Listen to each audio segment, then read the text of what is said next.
Yo, yo.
Cork.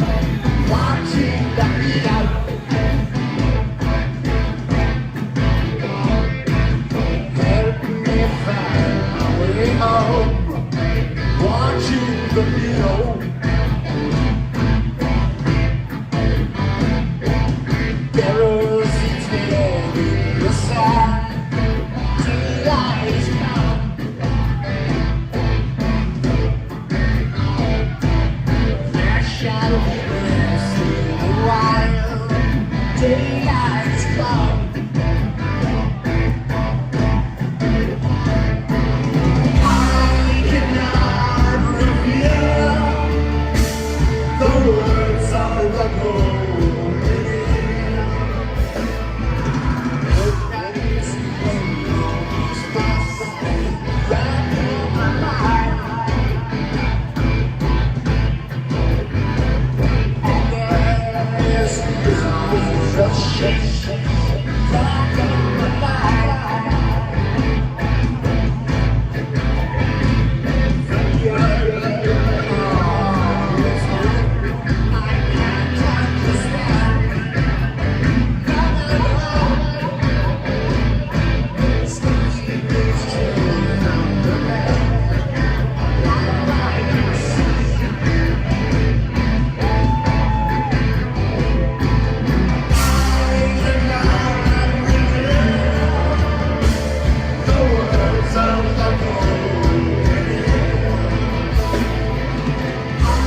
How's it going, peoples?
shoes in the broken truck.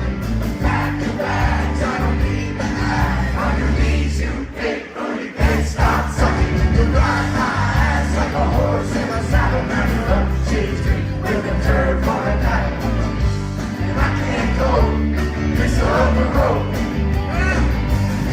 Oh, you can piss up the road and feel the pissy dribble. You can piss up the road and watch me giggle. For the last 6 months, I've been packing your bag. You can wash my balls with a warm wet rag. Till my balls feel smooth, soft like silk. I'm sick of your mouth, you're 2% milk.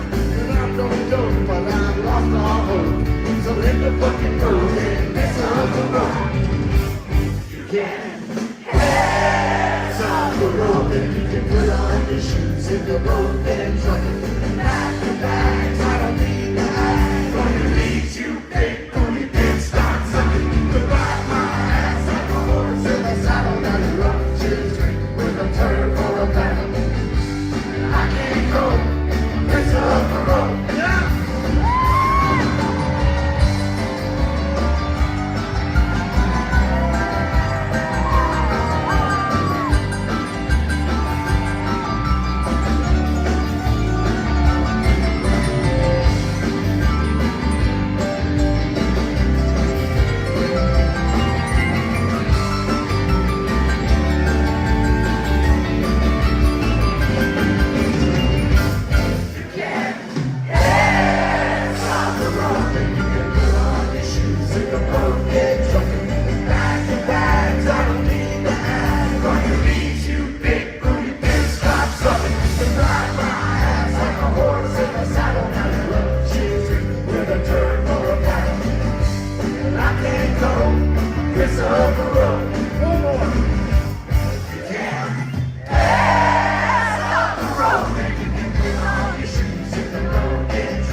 If it's like a love song, I might jump in. Yeah. Besides that, you got it. You got it. What's a love?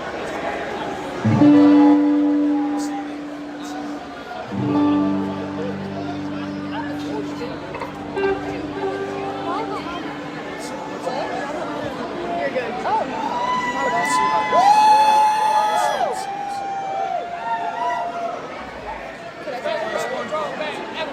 Okay. Oh, loopy-loop. I'll go crazy for loop-de-loop.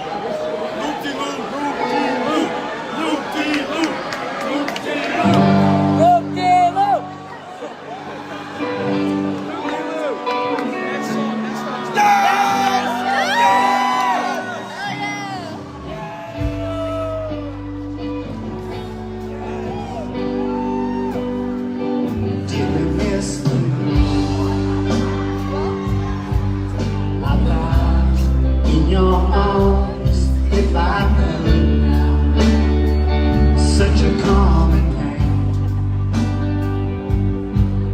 repeats itself again and again. Flowers grow in the springtime and leaves fall from the tree. I've been gone for so long, you just threw away the keys. I understand.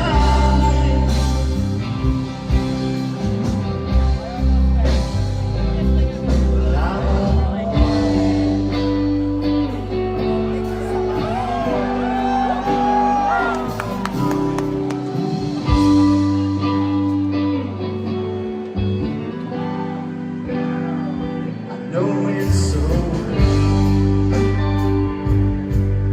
You tripped me and I laughed when you fell. This isn't how it should be. I let you drift so far from me. Please hold on to the memory before we really crash and burn. We've got ourselves so wrapped up that we've forgotten how to learn. I understand it,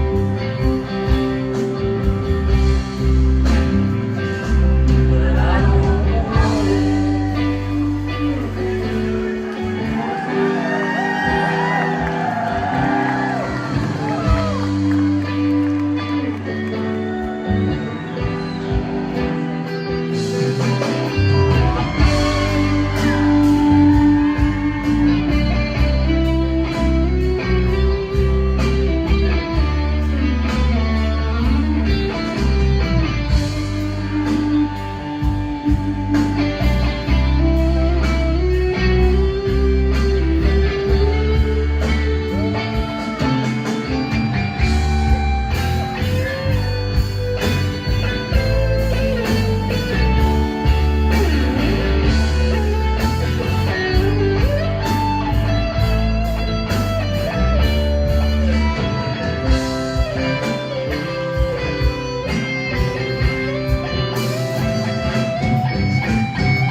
God, baby, a cork. Stop saying it. Yeah, the most unrock and roll shit. Data analytics advisory center. This is Secrets of the Music.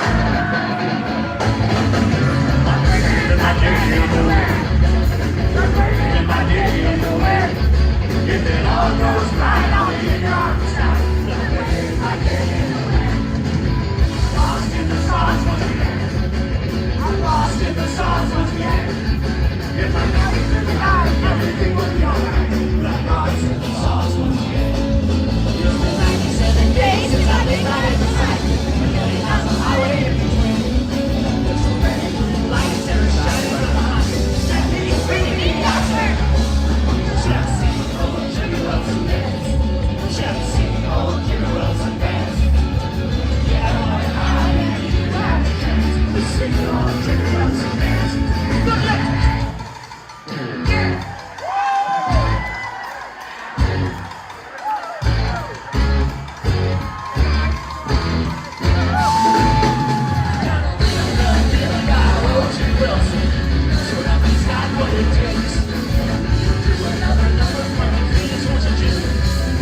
took it to another man. It's not right. She took my love away. She took it to another man. And now I gotta get away from that girl before I go.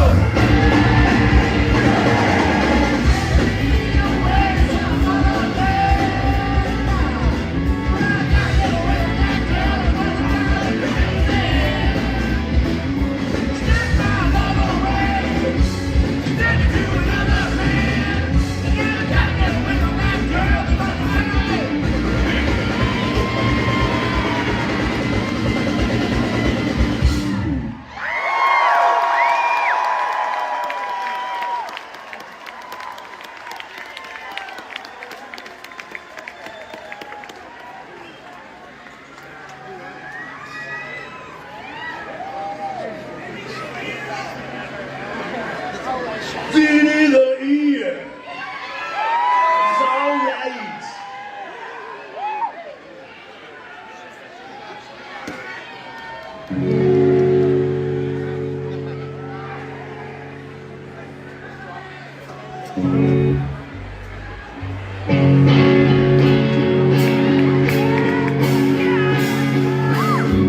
I recall the times when we were lovers. Before you, I hadn't any other. When the bad times came along, I turned and you had gone. From the start, out of you, I was wrong. Falling out is the end. May as well have never been. The cards are up, the chips are all cashed in. You won't see me again. Don't consider me your friend. Falling out, look away, it's the end. Always thought of you as my big brother. Never knew we could trust each other. Two faces I can see as you shook my money tree. There's no more you and me, let it be. Falling out is the end, and I lose another friend. The cards are up, the chips are all cashed in. You won't see me again. Don't consider me your friend. Falling out, look away, it's the end.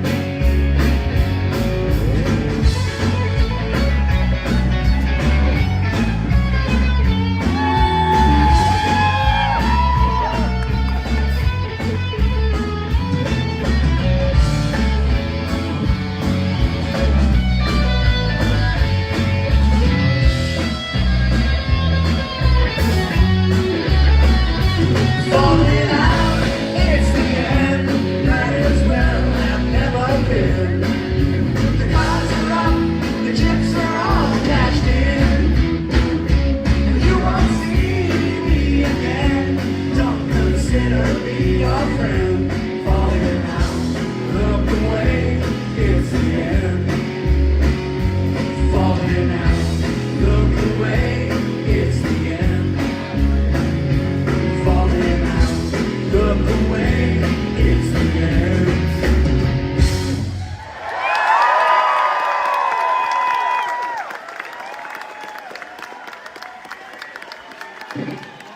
All right.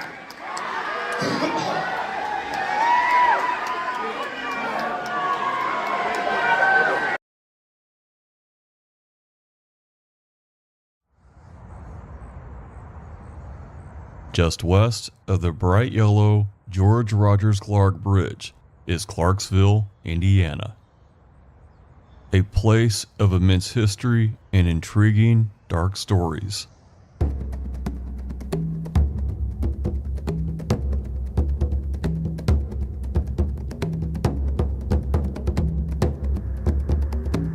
Native Americans once called it the Dark Land and considered it cursed. In fact, many that tried to settle here died of mysterious fevers and were buried along the riverbank. making it a city of the dead. Shawnee warriors considered it their exclusive hunting grounds and would execute anyone who dared step on its banks. But that was a long time ago.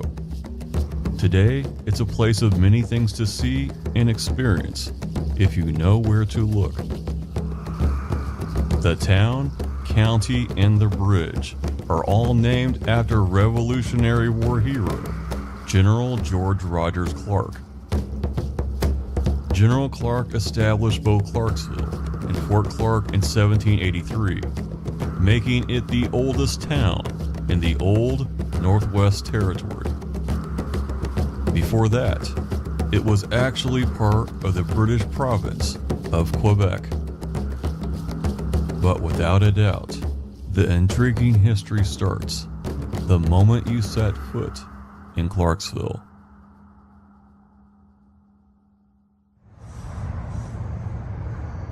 Just a few blocks north of the Ohio River, you'll see the Colgate Palmolive Clock on 1410 South Clark Boulevard. It's one of the largest clocks ever built and once ranked number 2 in the entire world. With a diameter of 40 feet, it's actually larger than Big Ben in London, which is a mere 22.5 feet. It was built in 1906 and was originally located at Colgate headquarters in New Jersey. It was moved in 1924 to its present site, which was formerly the infamous Indiana State Penitentiary, the largest correctional facility in Indiana. In fact, inmates helped retool the prison into a factory. They stayed in cells that were already there during the transition. However, the large prison, built in 1847, gained a very bad reputation during its early operation. It has an extremely dark history. There was no division of inmates by age or severity of crime. Boys as young as 12 years old, sent to jail for stealing an apple, could be put in the same cell as a middle-aged man serving a life sentence for murder. The food they were given was more appropriate for a dumpster than human consumption. Inmates were forced to work at a foundry furnace that was blistering hot in all seasons and known to all as hell.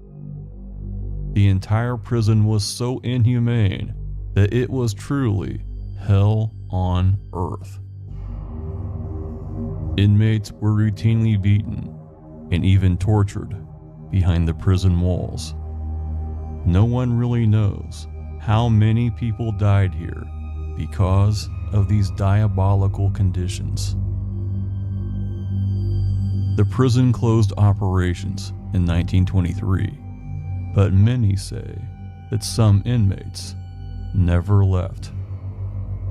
People have heard voices in the basement and footsteps when they knew they were the only one there.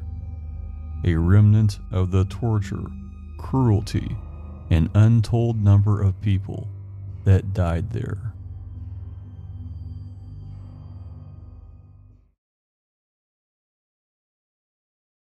There are relatively few buildings along the Clarksville waterfront, as the Great Flood of 1937 covered the entire town with up to 12 feet of water, destroying about everything. But there is the Widow's Walk, which serves ice cream, coffee, and has a little cafe. Here you have a clear view of Louisville, Kentucky, and abundant wildlife.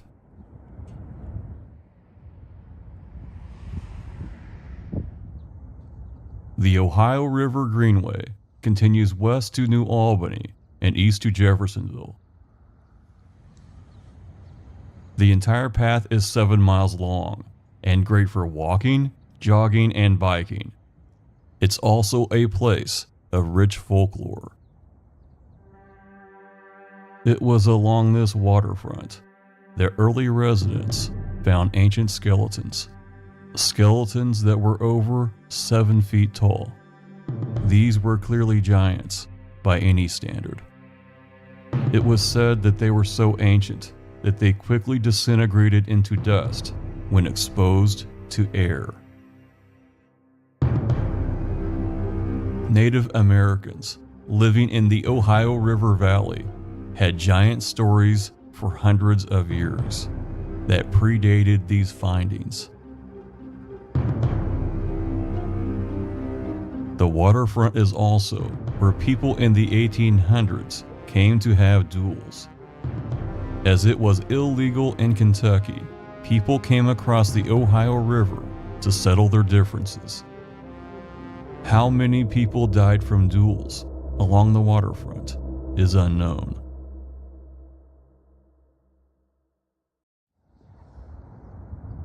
Looking west, you'll see the 14th Street Bridge that was completed in 1870, enabling trains to travel across the Ohio River.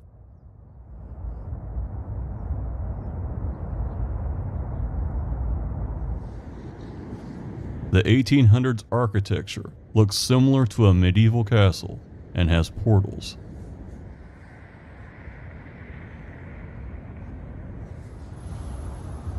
Inside, it looks like the abandoned ruins of an ancient place.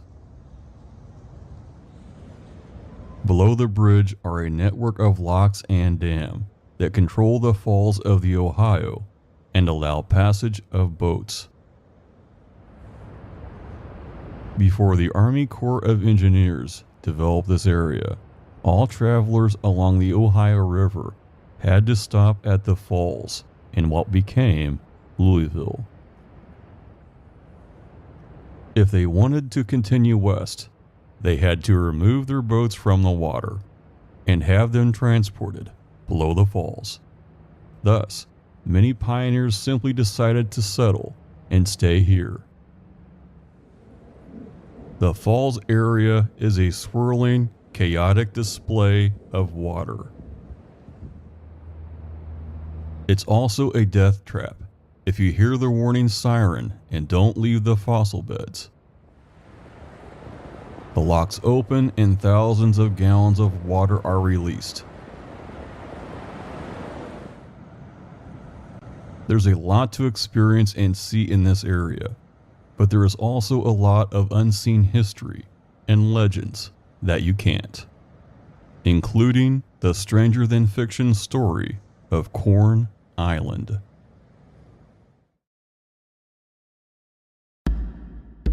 When George Rogers Clark came here in 1778, with 10 boats and up to 20 families, he established a military outpost in the middle of the Ohio River. The island was mapped in 1766 by Thomas Bullitt, who estimated it at 4,000 feet long, 1,000 feet wide, and comprising 70 acres. It was pretty sizable. It was originally called Dunmore Island in honor of John Murray, Crown 4th Earl of Dunmore and Crown Governor of Virginia.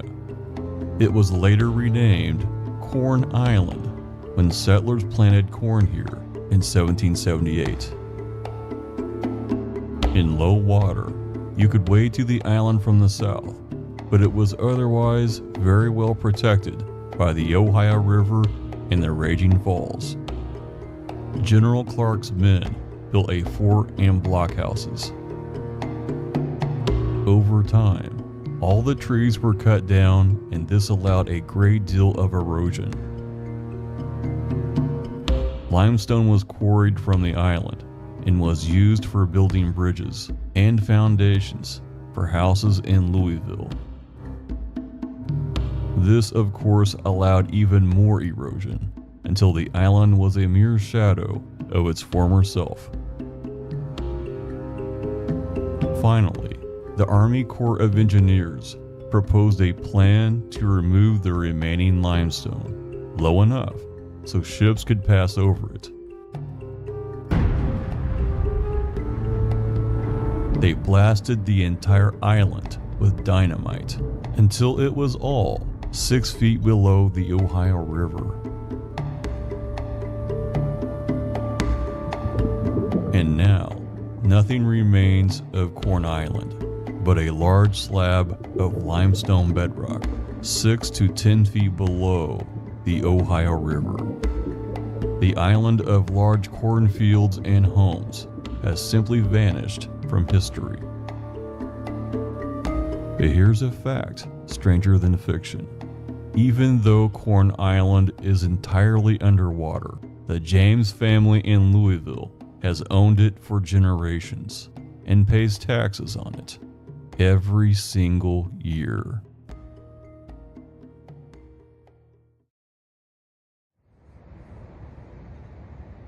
Moving further west, along the Ohio River, you'll find a statue of William Clark and Meriwether Lewis. If you were to travel to St. Louis, Missouri, a giant arch commemorates their historic Corps of Discovery expedition that went all the way to the Pacific Ocean. However, it actually started here at Clarksville, Indiana. William Clark was the younger brother of General George Rogers Clark and was living here at the time. In fact, the entire group of brave explorers assembled at General Clark's cabin before they left. This area is actually world-renowned as the largest Devonian-era fossil bed in the world. Geologists say that this fossil bed is over 359 million years old. You can tour these fossil beds at your leisure or take a guided and informative tour.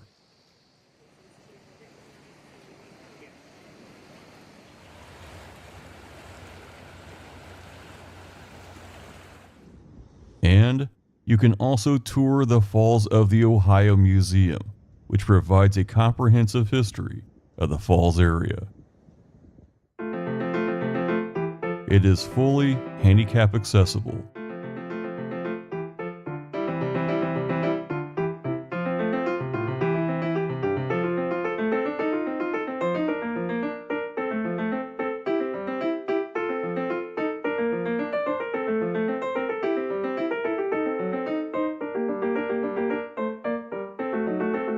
And includes an excellent film.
You can't really say that you've experienced Clarksville, Indiana entirely without a trip to the Clark cabin site, also known as Clark's Point.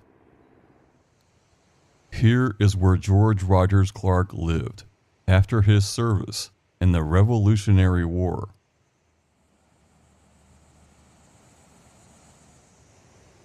It was here that he also ran a small mill.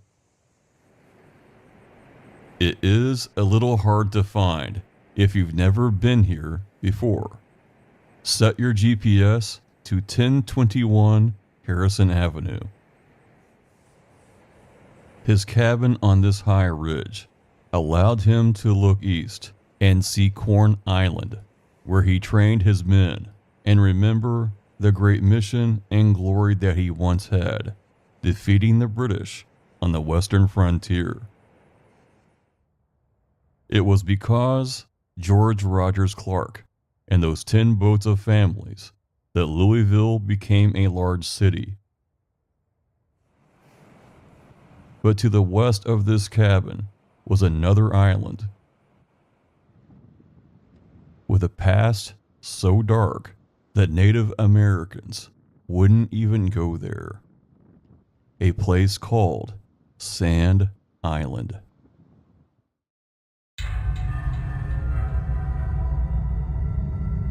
During General Clark's time in Indiana, he explored much of the surrounding southern Indiana wilderness. He also wrote a detailed memoir about his life. While most of his recollections were about his military service, the history of the Falls area, wildlife, and native people he met, others were and are very controversial, starting with Sand Island. Clark met a chief of the Piankeshaw tribe named Tobacco. He told Clark about a race of tall, white Indians, giants, that had yellow hair, blue eyes, and were feared by the other tribes.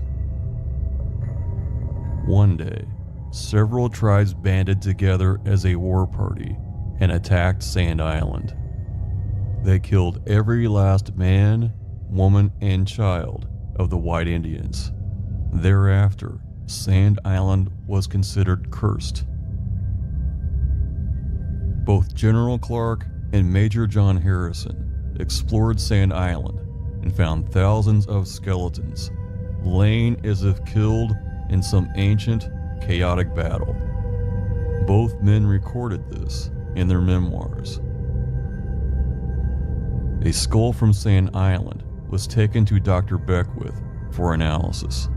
He concluded that the skull was not that of an Indian. Since then, stories have circulated for well over 200 years of Europeans that settled in the Americas 3 centuries before Christopher Columbus.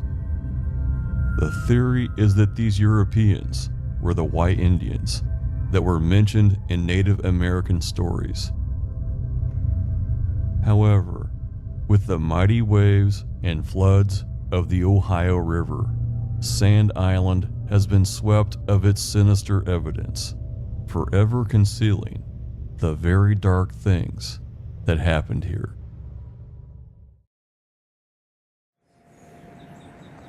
The state of Virginia refused to pay Clark for the money he borrowed to finance his military campaigns. They said they could not find receipts to support his claims. Because of this, he was chased by creditors for most of his adult life.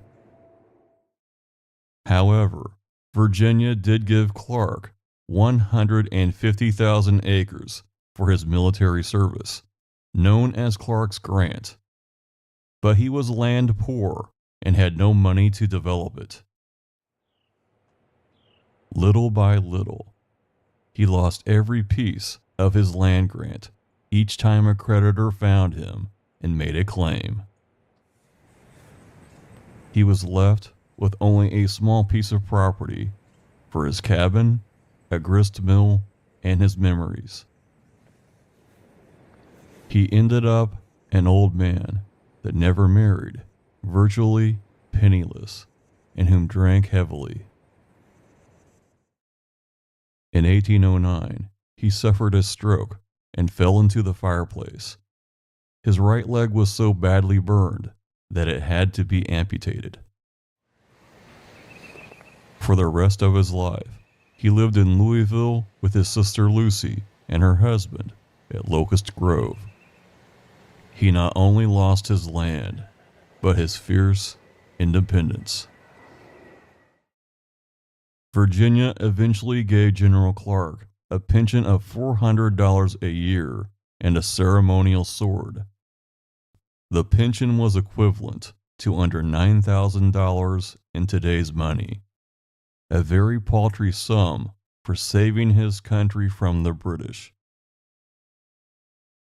General Clark died in 1818 after a series of strokes. He was first buried at Locust Grove, but later moved to a tiny plot at Cave Hill Cemetery in Louisville. It certainly wasn't the grand memorial that he deserved. The man that was called the conqueror of the old Northwest Territory. Ironically, just a few years after his death, Virginia found his wartime receipts and paid his estate a partial payment of $30,000. That's over $720,000 in today's money. These payments continued for 93 years until 1913.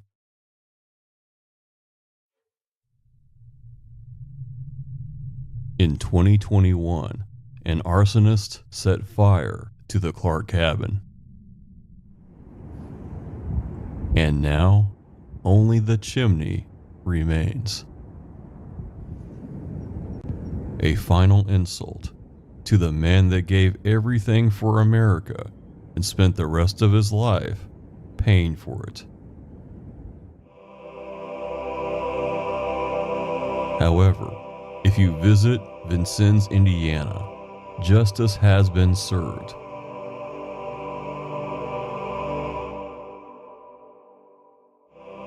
Starting with a visitor center dedicated to George Rogers Clark. Inside are both exhibits and an excellent film to honor this true patriot. And along the Wabash River stands an impressive memorial fit for a hero. It acts as a shrine for a statue of General Clark and has murals depicting his amazing achievements, which were many.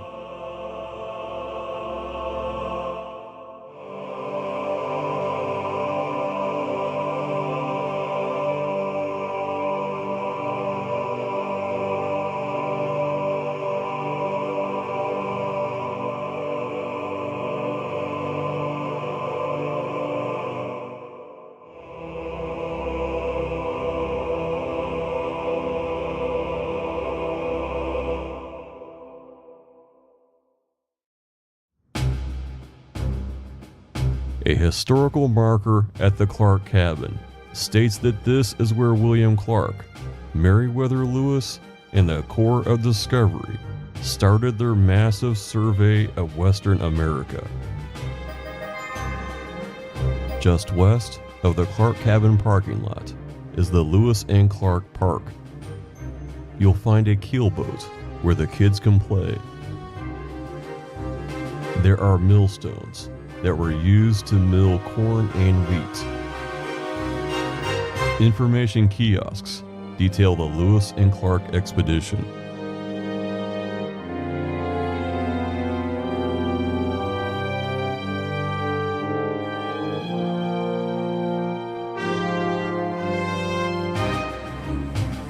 And the Ohio River Greenway Trail continues miles onto New Albany and to even more discoveries. Like the Lewis and Clark expedition, Clarksville is only the start of many great things ahead.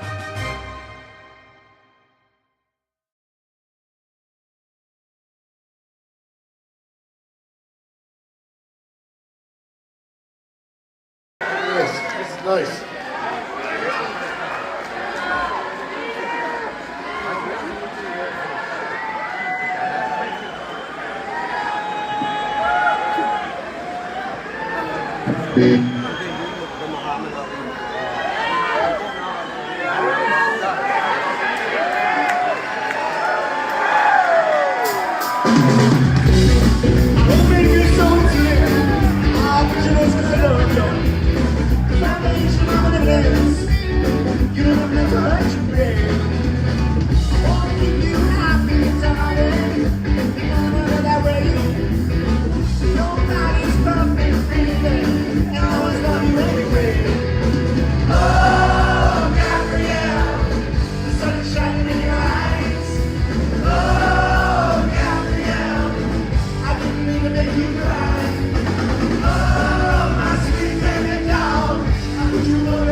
You're just an object to me. I'd like to get to know you better. Taste you across my body. You're just an object to me. You're just a piece of me.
to me.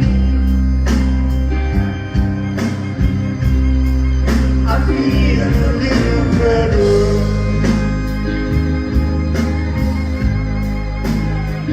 They found your sweater. You're just an object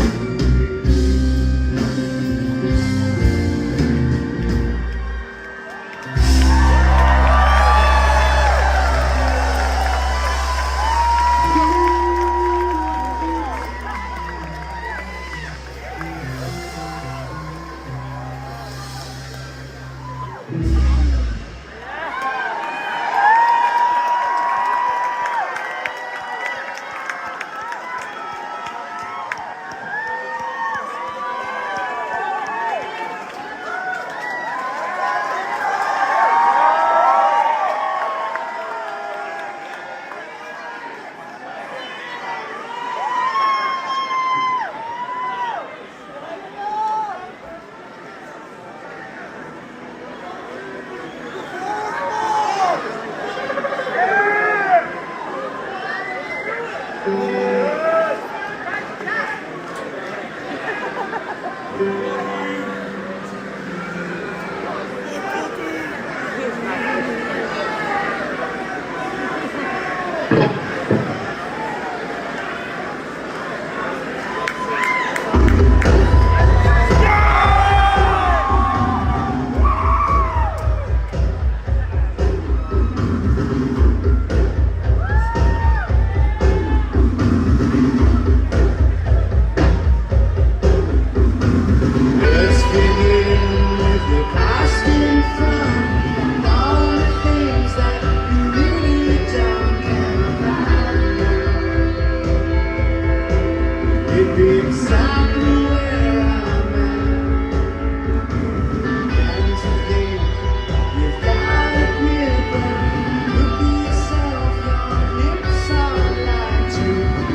Assembly's coming down. Everything is turning round.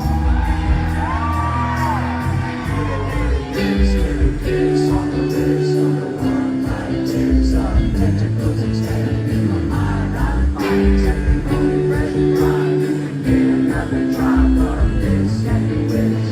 Get a lady lips, get a kiss on the wrist of the one like tears of tentacles expanding in my mind. I'm finding something only fresh and dry. You can get another drop of this and you wish. Nothing made every lover. Ooh, you're sassy, brassy, lassie. But fight me the skull of Haile Selassie. Give me assurance so I can succeed. Tap all over this big world. Take my hand, you ugly girl. You really did steer a kiss on the wrist of the world like tents of tentacles expanding in my mind. I'm finding something on me fresh and dry. Get another drop of this heavy wish.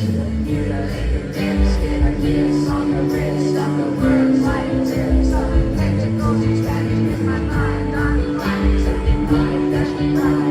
Get another drop of this.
Mountain Dew!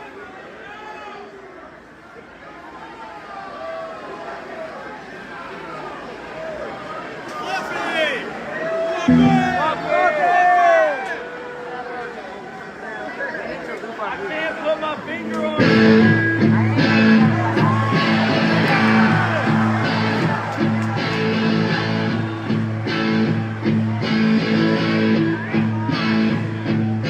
A child without an eye. Made her mother cry.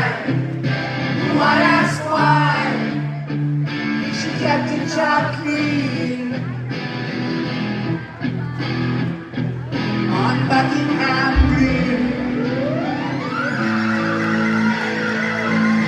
The children saw the eye. As a sign from God, descending from the sky. It was alright to dream, yes it was, of Buckingham Green.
You're listening to The Corbett Report.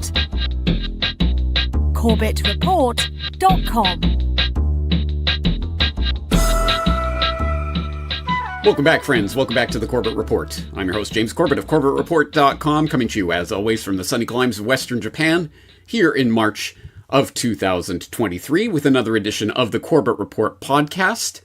And in the grand tradition of episode 188 of this podcast, Listening to the Enemy, and episode 225 of this podcast, Still Listening to the Enemy, and episode 412 of this podcast, I Read the Great Narrative, So You Don't Have to, and episode 418 of this podcast, I Read Bill Gates' new book, So You Don't Have to.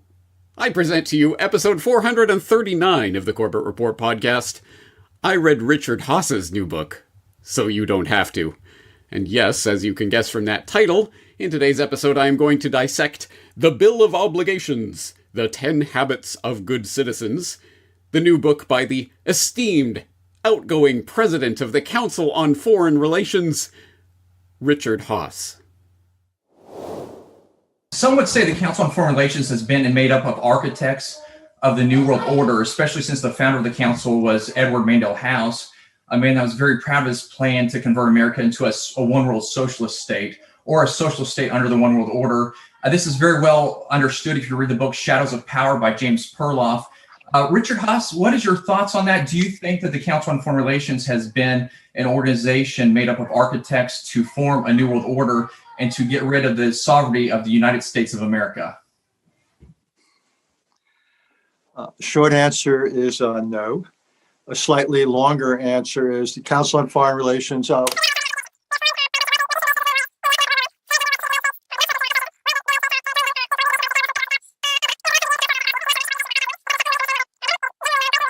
When you people raise questions of New World Order, I would simply say, and it gets at what I was talking about before, I think there's an interesting question out there at this moment in history. We have things like infectious disease that's now created conditions where nearly 2 million people around the world have died, nearly 1/4 of them in our own country. Climate change. We've had the hacking that the Russians have just carried out. We have global terrorism. We have a North Korea with a growing number of nuclear weapons and missiles that can bring those nuclear weapons here. So the question I have is, how do we manage these threats in the world? And we can't manage them by ourselves. So to me, one of the challenges to the United States is, how do we collaborate, coordinate with others, principally our partners and allies in Europe and Asia, but potentially elsewhere, to deal with these global challenges that don't respect borders? That's a fact of life. And the question is, can we develop new arrangements that are better able to contend with these challenges that don't respect borders, including things like viruses, be they computer viruses or physical viruses? So I would think that's very much in our interest. Now, we have the sovereign right to participate in those efforts or to reject those efforts. That's totally up to us. But I think on balance, we would be better served, depending on the details of the efforts, to participate them. But that is what foreign policy is all about. It's to make those choices. Yeah, that Richard Haas. And as you might be able to guess from the title of his new book, The Bill of Obligations, The 10 Habits of Good Citizens, his new book is all about Richard Haas, esteemed outgoing president of the CFR, here to tell you that those founding father guys and the whole Bill of Rights and all that dusty, musty old document parchment stuff, yeah, that's all right. But what we really need is Richard Haas to come along and tell us what you, fellow Americans, need to do for your country. So the Bill of Obligations obviously plays off the Bill of Rights, and you have strong things to say about why a rights-based system is not sufficient. Tell us about that. Look, rights are obviously fundamental to the American experiment. The Bill of Rights, Francis, which you just mentioned, was pivotal to getting the Constitution accepted. Several states conditioned their willingness to ratify the proposed Constitution on the acceptance of a Bill of Rights that limited the power of the federal government. My view is that, as important as rights are, they're not enough. And don't get me wrong, I still believe that rights remain, to borrow from Abraham Lincoln, our unfinished work. But even if somehow we were able to finish that work and put the realities in line with the principles of the Declaration of Independence, say, it still wouldn't be enough. Rights inevitably come into conflict. Think about it. A woman's right to choose and the rights of the unborn, someone's right to bear arms under the Second Amendment versus public safety, someone's right not to get immunized or wear a mask versus someone's right to health. So what do? Do we have gridlock? Worse yet, do we descend into violence? So my view, again, is that while rights are essential, they're only one side of the democracy coin. The other side of the democracy coin is obligations, what you and I owe to one another, and what both of us owe to this country of ours. Well, I think you see where this is going, and it's one of those things that may sound reasonable enough if stripped of all the context and the fact that this is the president of the CFR speaking on behalf of the globalist class. Maybe in order to lead happy and productive lives and to flourish in community together, we need something more than just the list of rights. Maybe we need things that, well, this is what we should be doing with our lives. Okay, all right. Now let's listen to Richard Haass tell us about this, right? Anyway, again, stripped of all the connotation and baggage and everything on top of it, okay, maybe sounds reasonable, but I just wonder if there may be some devil hiding in these details. Well, let's find out, shall we? And if all of this puts you in mind of, JFK, ask not what your country can do for you, but what you can do for your country. Well, actually, the specific reference here is not JFK, but FDR. That's right, in the conclusion to this book, Richard Haass cites Franklin Delano Roosevelt, then presidential nominee, in his 1932 speech at the Commonwealth Club in San Francisco, where he said that government is a relation of give and take, a contract. Rulers were accorded power, and the people consented to that power on consideration that they be accorded certain rights. Well, of course, I would interject, I don't remember consenting to that power relationship. I'm racking my memory. When I was born, was I handed some contract to sign? Oh, wait. But beyond that, so what is the implication here? Well, actually, it's even worse, because Haass is not citing FDR approvingly here.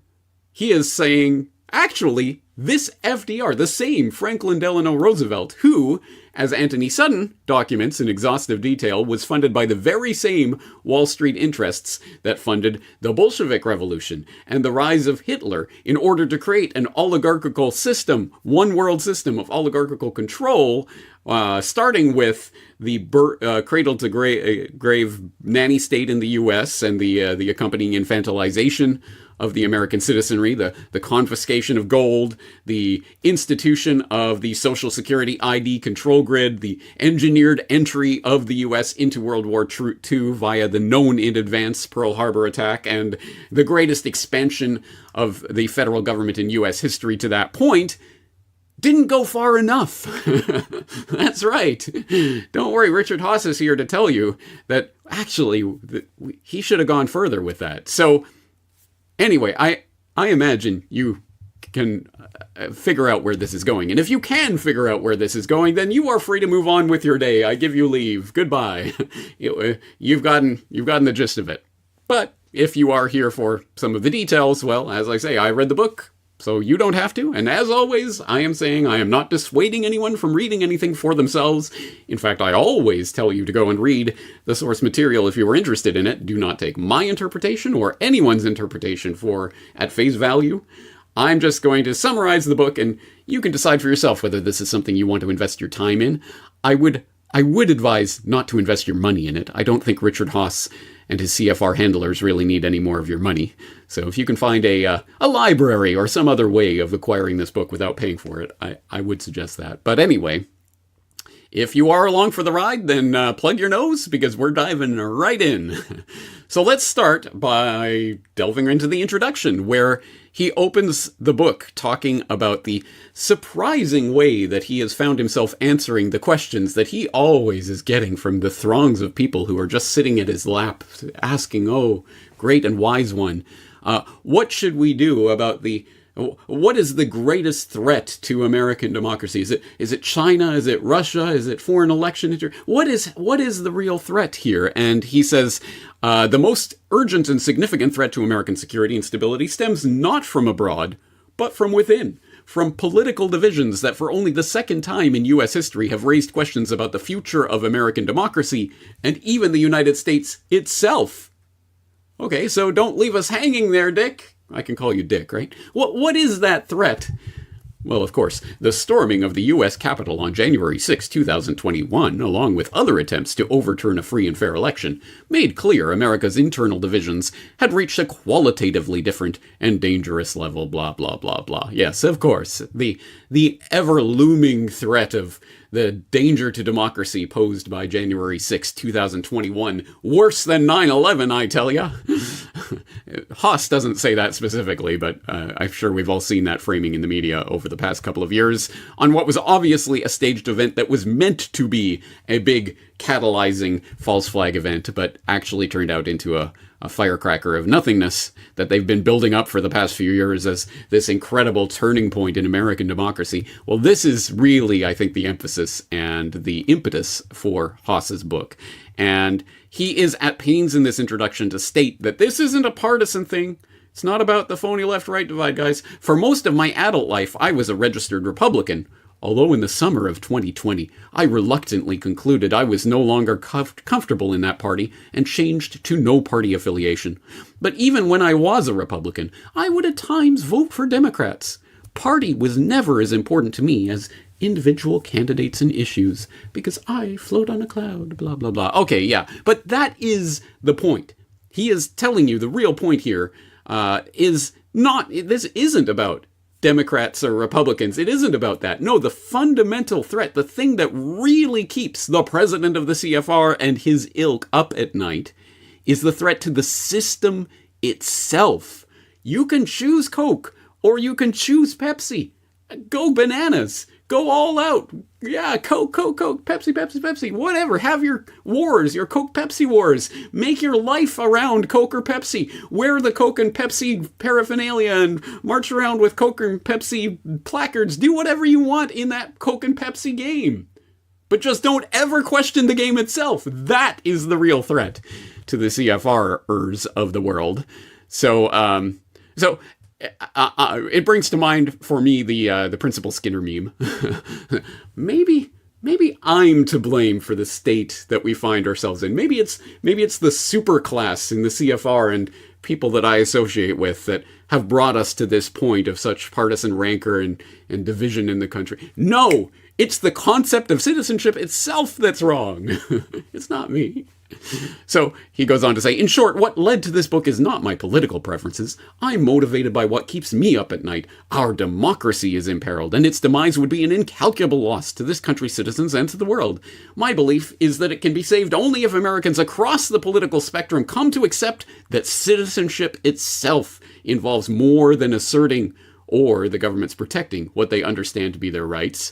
I've come around to the view that our very concept of citizenship needs to be revised, or better yet, expanded, if American democracy is to survive. So don't leave us hanging, Dick. What's the answer?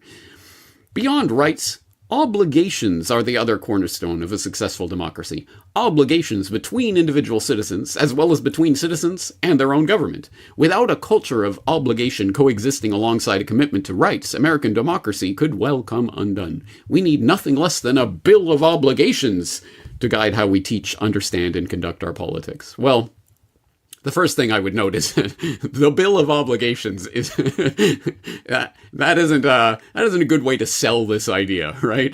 The Bill of Rights, it sounds like something you can get behind on some theoretical level, but the Bill of Obligations, yes, obligate us, government. It's just, as a marketing tool, it just seems like it's already a false start. But anyway, who am I to give him ideas, right? So anyway, you get the idea. That's the frame for the book, and that's the introduction. And as I say, I think you know where this is going, but let's get into it. So, obligation 1, he's got this list of 10 obligations that new reformed American citizens will have to pledge themselves to, right? Well, obligation 1, be informed. which means the belief that an informed citizenry is essential to the survival of American democracy is as old as the Republic itself. But how can people get informed about democracy, Dick? Well, of course, he goes on to say, all sources are not equal, and any citizen would do well to read a major newspaper, such as the New York Times, Wall Street Journal, Washington Post, and others that have bureaus around the world and cover global developments. What traditional newspapers have in common is that they have fact-checkers and editors, and they make an effort, admittedly not always successful, to separate the political biases of the paper from the news coverage. Actually, quite explicitly, not in recent times. But if you need more on that, you can see my recent editorial on journalistic objectivity, or the lack thereof.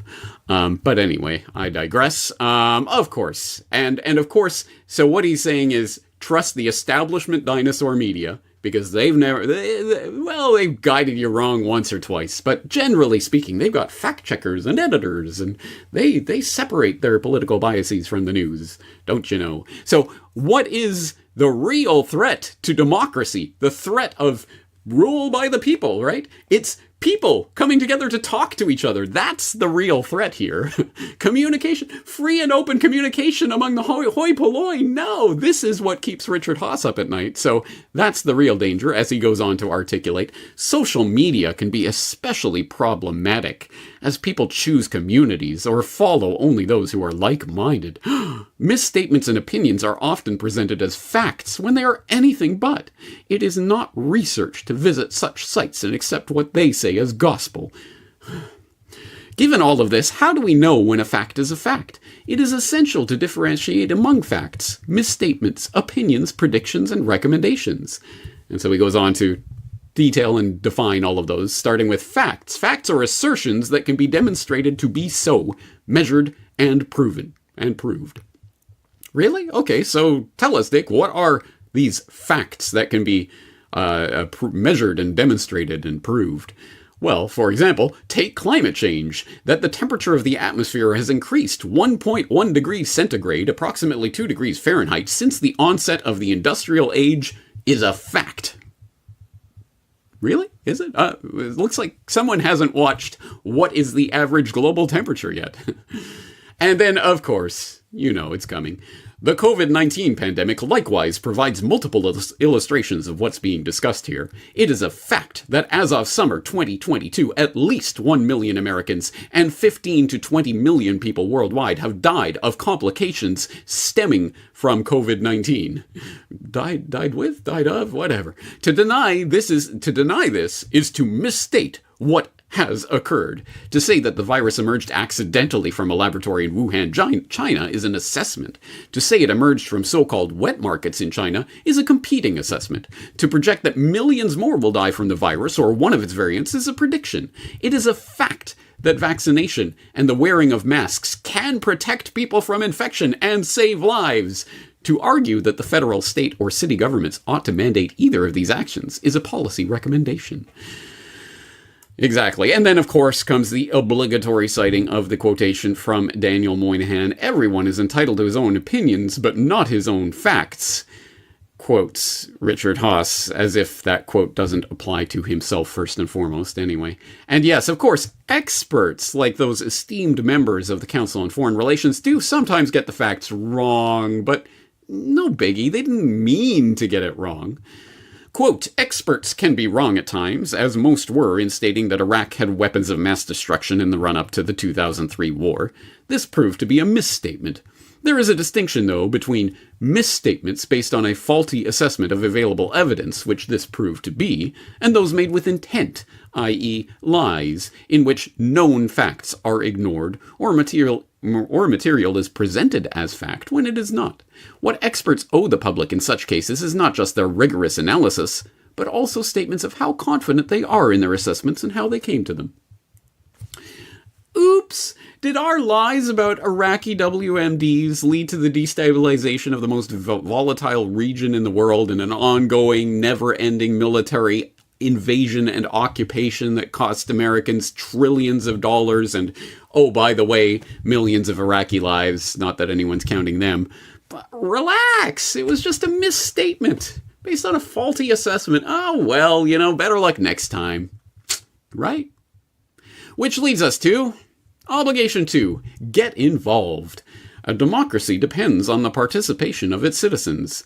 And blah, blah, blah. This all requires, though, that citizens take an active part in their democracy. Meaning? The most basic measure of democratic involvement is voting, of course, blah, blah, blah. Make sure to fill out the slave suggestion form, guys. We'll take it super serial next time. Maybe we should make it mandatory, like they do in that beacon of democracy, Australia. Yes, he does float that. Anyway, next. Obligation 3, compromise. I am not sure when compromise became a 4-letter word. For the record, it's 10. John F. Kennedy made the case for compromise. Compromise need not mean cowardice. Indeed, it is frequently the compromisers and conciliators who are faced with the severest tests of political courage as they oppose the extremist views of their constituents. Compromise was at the heart of the process that led to the Constitution. End quote. Actually, treachery was at the heart of the process that led from the let's amend the Articles of Confederation guys to, oh, surprise, it's a whole new constitution with a whole new government we're creating. Oh, here you go, guys. Signed, sealed, and delivered. Now you guys get to vote, and it doesn't really matter how you vote. We're going to ratify it anyway. Hey, here's the new government. Right? That treachery wasn't about compromise, but, whatevs. Next, Obligation 4, remain civil. Civility and being civil to others are essential to the workings of democracy. Civility is closely aligned with manners, with respect, with courtesy, with politeness. To learn how to disagree without being disagreeable. To paraphrase the golden rule, civility is about treating others as you would like others to treat you. Translation, please be kind to your esteemed CFR oligarch overlords as they're trying to herd you into the cattle pen in order to cull you out of the human population. It's all for your own good. They're there. Just be civil about it. Don't raise your voice. I am reminded in this particular passage from this book of a recent Twitter conversation that I saw that I won't be able to link up because I didn't bother to note it down or note the link. But there was a back and forth that was going on between some globalist stooge and some critic. And basically the globalist stooge came back and said, well, if you're not going to be civil about this, then our conversation is at an end. To which someone replied, and this is the state of the world 2023. I really genuinely couldn't tell whether it was a troll or someone who was being completely sincere, but they replied to that statement by saying something like, oh, well, civility is just a racist construct, and provided a cover image of a book that is about how civility and manners and politeness is racist, apparently. So, sow the wind, reap the whirlwind, right, Dick? Anyway, next. Obligation 5, reject violence. One characteristic that makes a government sovereign is that it holds a monopoly on the legitimate use of force within its borders. Yes, this is what statists actually believe. Anyway, blah, blah, blah. Keep it peaceful, guys. Again, kind of following on from the keep it civil, keep it peaceful, no violence. Of course, it is odd that in a book that is all about the founders of the country, the fathers of the Constitution, and these people who literally fought a war, literally took up arms against the establishment of their day, against the government of their day, in order to effect a violent change in the entire status quo, which, by the way, was predicated on a document, the Declaration of Independence, with its long train of abuses, that was nothing other than a conspiracy realist document of the late 18th century. This is what the king is doing. This is what he's doing. This is what he's doing. This isn't just an isolated incident here or there. This is a plan to keep us subjected to the crown. We are fighting against that. We pledge our lives on this line by signing this document. We are going to fight to the death to win our independence. But in a book that's ostensibly all about that, CFR Dick is saying, come on, guys, keep it civil, keep it peaceful. No need for violence. Interesting. Anyway, next, Obligation 6, value norms. Norms are the unwritten traditions, rules, customs, conventions, codes of conduct, and practices that reduce friction and brittleness in a society. Words like cushion, and lubricant come to mind. I bet they do, Dick.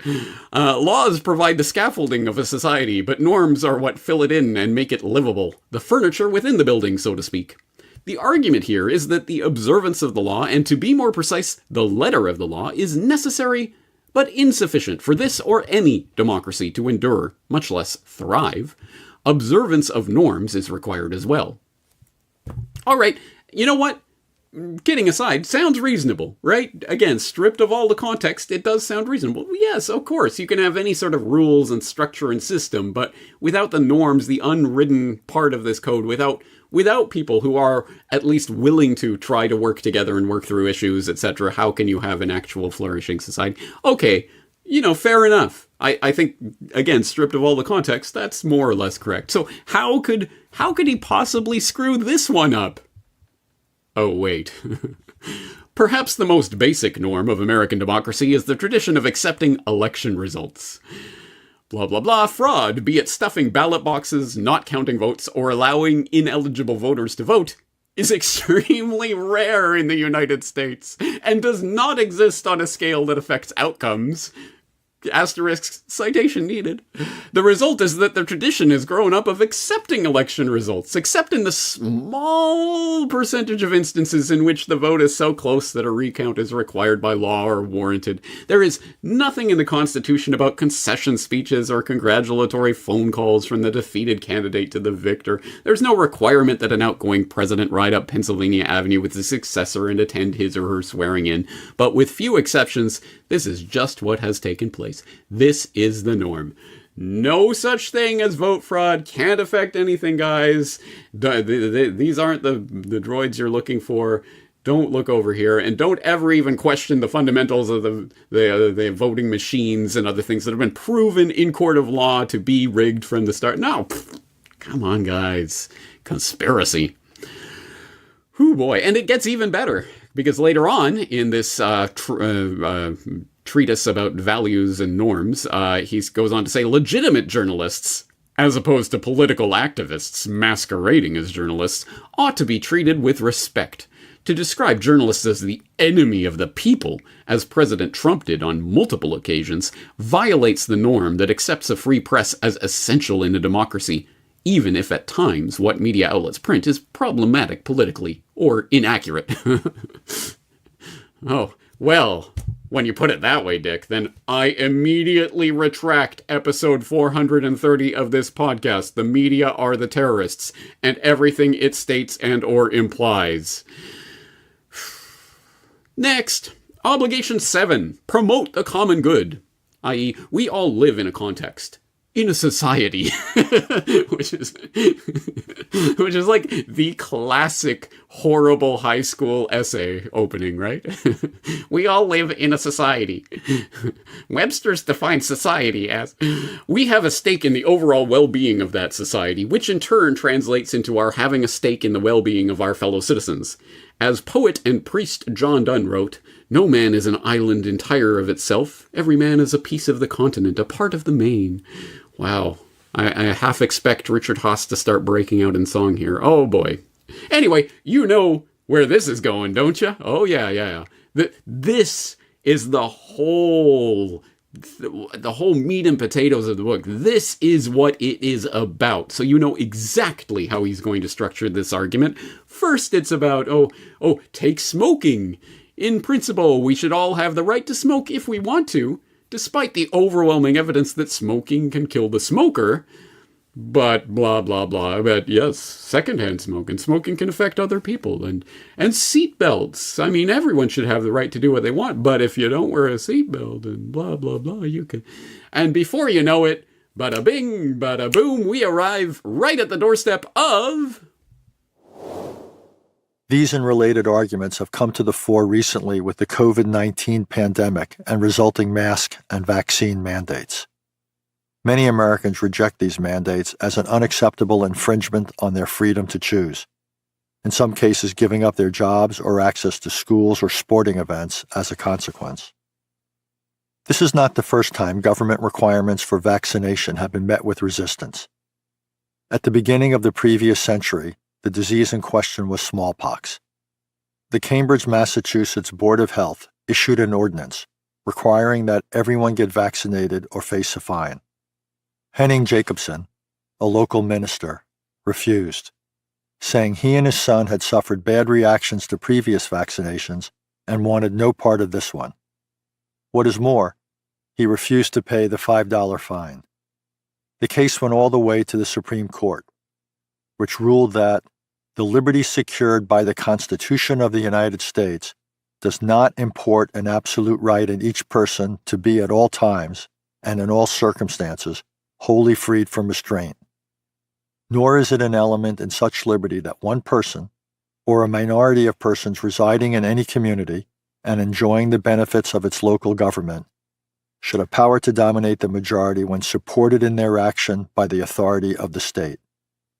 It is within the police power of a state to enact a compulsory vaccination law, and it is for the legislature, and not for the courts, to determine in the first instance whether vaccination is or is not the best mode for the prevention of smallpox and the protection of the public health. Justice John Marshall Harlan's reasoning is worth presenting. There is, of course, a sphere within which the individual may assert the supremacy of his own will, and rightfully dispute the authority of any human government, especially of any free government existing under a written constitution. But it is equally true that in every well-ordered society charged with the duty of conserving the safety of its members, the rights of the individual in the respect of his liberty may at times, under the pressure of great dangers, be subjected to such restraint, to be enforced by reasonable regulations as the safety of the general public may demand. Mill would both understand and agree. Okay, I'm sorry for subjecting you to Richard Haas's boring, dry monotone there, but hey, at least he didn't get TV's Wesley Crusher to narrate his audiobook like Bill Gates did, huh? Shut up, Wesley. Anyway, the government can mandate what you do with your body for the good of society. Now, where have I heard this before? Oh, that's right. Episode 382 of the Corbett Report podcast, Your Body, Their Choice. Oh, and what other illustrious Supreme Court decision was handed down directly on the back of this Jacobson v. Massachusetts verdict? It's right on the tip of my tongue. Oh, that's right, Buck v. Bell. But start back in the 1920s with Carrie Buck. So she's a young woman who is growing up in Charlottesville, Virginia, being raised by a single mother. Back then, there was a belief that it was better often to take poor children away from their parents and put them in middle-class homes. So she was put in a foster family that treated her very badly. She wasn't allowed to call the parents mother and father. She did a lot of housekeeping for them and was rented out to the neighbors. And then one summer, she was raped by the nephew of her foster mother. She becomes pregnant out of wedlock, and rather than help her with this pregnancy, they decide to get her declared epileptic and feeble-minded, though she was neither, and she shipped off to the colony for epileptics and feeble-minded outside of Lynchburg, Virginia. And what happened to her there? So she gets there at just the wrong time. Virginia has just passed an eugenic sterilization law, and they want to test it in the courts. So they seize on Carrie Buck as the perfect plaintiff in this lawsuit. So they decide to make her the first person in Virginia who will be eugenically sterilized. And suddenly she's in the middle of a case that's headed to the U.S. Supreme Court. The case was a sham, concocted merely to get the Supreme Court stamp of approval on the issue of forced sterilization. Buck's independent counsel was in fact Irving Whitehead, one of the founding directors of the colony that was pushing to sterilize her, and the man who appointed the director that was pushing for her sterilization. Buck herself was not feeble-minded, nor was her mother, nor was her daughter, Vivian Buck, who Carrie bore as a result of being raped and who was declared feeble-minded as a baby because, as a social worker testified during the trial, there was a look about it that is not quite normal, but just what it is, I can't tell. None of these facts mattered to the Supreme Court. Presided over by former President and Chief Justice William Howard Taft, the court voted 8-1 in favor of upholding Buck's forced sterilization and the constitutionality of the Virginia eugenic sterilization law itself. Writing the decision was one of the most famous and venerated justices in the history of the court, Oliver Wendell Holmes Jr., himself a eugenicist from the so-called Boston Brahmin sect of the hereditary East Coast establishment. In his decision, Holmes justified the forced sterilization of those like Buck by calling on the government's right to vaccinate the citizens against their will. It is better for all the world if, instead of waiting to execute degenerate offspring for crime, or to let them starve for their imbecility, society can prevent those who are manifestly unfit from continuing their kind. The principle that sustains compulsory vaccination is broad enough to cover cutting the fallopian tubes, he declared, before infamously concluding, 3 generations of imbeciles are enough.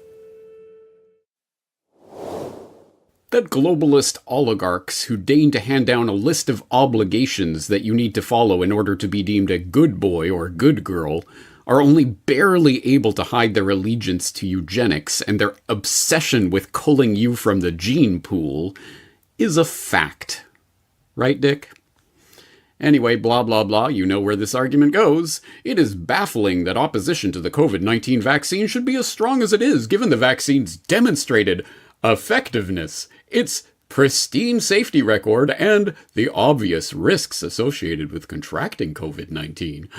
It is also curious in the sense that mandates for various vaccines, including smallpox, polio, measles, mumps, and chickenpox, were widely accepted for decades.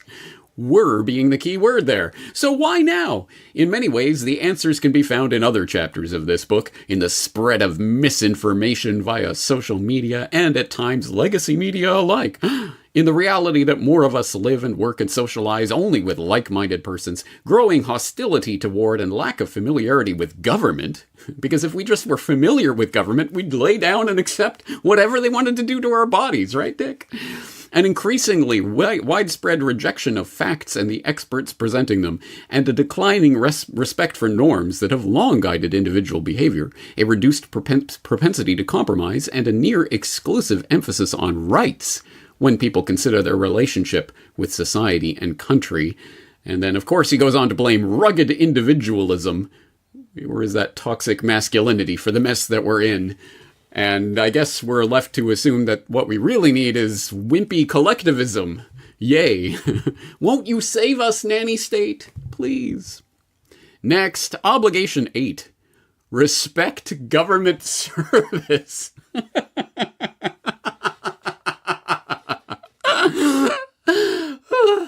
Next, obligation 9. Support the teaching of civics. Wow.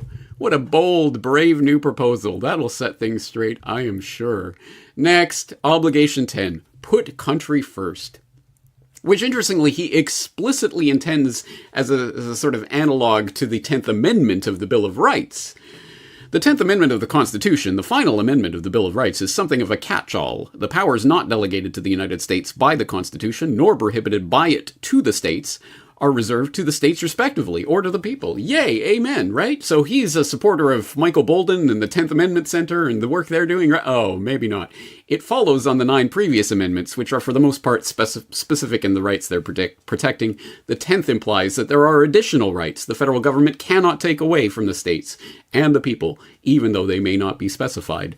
So, I say this because the 9 previous obligations put forward in this book, be informed, get involved, stay open to compromise, remain civil, reject violence, value norms, promote the common good, respect government service, and support the teaching of civics, lead to a 10th that provides guidance for all other behaviors not already specified. I speak of the obligation to put the country and American democracy before party and person. Lay down and die, you vile scum. This is the statist creed right here. Finally, the conclusion of the book follows on, where he asks the hard question that everyone's thinking, right? Before going on, I want to address a path that might appeal to some readers. Why not make the Bill of Obligations amendments to the Constitution, as was done with the Bill of Rights? Right, that's what we're all waiting for. Why not put it in writing that these obligations are legally binding on us? And he's like, oh, well, hang on, guys. These aren't legal requirements. And it might be a lengthy and difficult process to actually amend the Constitution, so don't get too far ahead of yourselves. I know you're all chomping at the bit to be put under literal force of law with these obligations, right? But hold on. And then, remarkably enough, he cites the Spotify Joe Rogan Neil Young dust up last year as something that makes his point for him somehow? What took place with Spotify in early 2022 is a textbook case of democratic obligations ignored by some and embraced by others. The former applies to the company, which would not set meaningful standards of accuracy for its popular and lucrative podcast hosted by Joe Rogan. The musician Neil Young then demanded that Spotify either take down the podcast or he would no longer allow Spotify to carry his music. The company refused and Young walked. Joni Mitchell, Crosby, Stills and Nash, and Brene Brown, among others, followed him out the door. The company, unlike these artists, would not put principle before profit.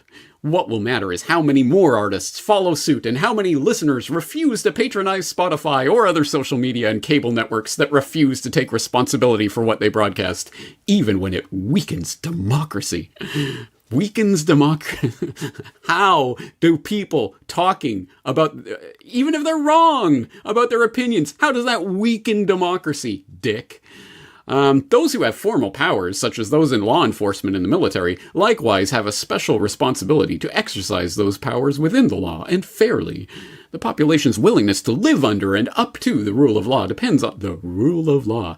The law of rule? Depends on the maintenance of social order and the implementation of the law in a manner consistent with its letter and spirit, blah, blah, blah. Actually, though, this passage underlines, if this has whetted your appetite and now you can't wait to dig into this book and you actually do go and acquire a copy of this book somehow and actually read it, you will find that this passage kind of encapsulates the mood of the whole book. This is clearly a disoriented, aging old man yelling at clouds who has no idea what the world looks like in 2023. He's so far into his little filter bubble of his little CFR superclass colleagues that he has no idea. He is so far out of touch reality that he thinks that this, you can well imagine him learning about this Rogan Spotify thing at the exact same time as he's learning that podcasting exists and what it is. And he imagines that this is some new great civil rights movement 2.0 or something, and that the people are finally, they're rallying and standing up against these misinformation spreaders, and they're gonna take down the system by taking their music off of Spotify, as if that wasn't just some part of the music catalog shuffling that Young and others are doing right now as they literally sell out their catalogs.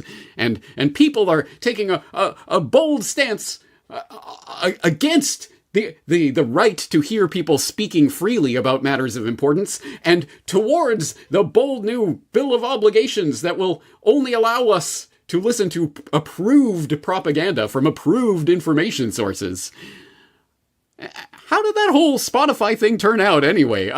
Who even knows or cares anymore? That was a fart in the wind in the 24/7 news cycle of 2022. That might as well have been 50 years ago. No one even remembers it. It matters to nothing, but it shows just how far out of touch with reality Richard Haass and his colleagues presumably are.